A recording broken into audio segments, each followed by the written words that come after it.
2016tik, Gipuzkoako familietan, harrera familiak antolatzen ditugu Ukrainiar hondamendi nuklearretik jasandako umeak, gaztetxoak, neska eta mutilak, 2 hilabete egoten dira gure familien artean, eta horrekin beraien osasuna onerako, berako egiten dugun laguntza. Baita bertan, herriska hori eta ingurua horiek nahiko petrala dira, eta alde neurrian ere elkar laguntza sustatzen dugu beraiekin. Eta urtero egiten dugu kanpaina bat, azaro bukaeran, eta urten ere ze lortzen dugun. Elkarte txikia geha, bakarrik Gipuzkoan murgiltzen geha, 30-40 familia artekoak.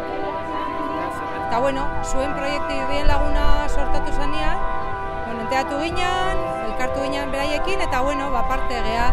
Eta orain elkar laguntzeko prest, eta jasotzeko ematen dezuen guztia zuen aldetik. Eta bizipozaren jaiara, tokatu zentortzea.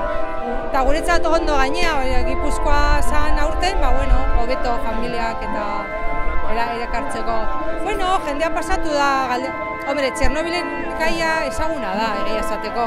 Eta badakite familia harreran bila gabiltzala, eta horto.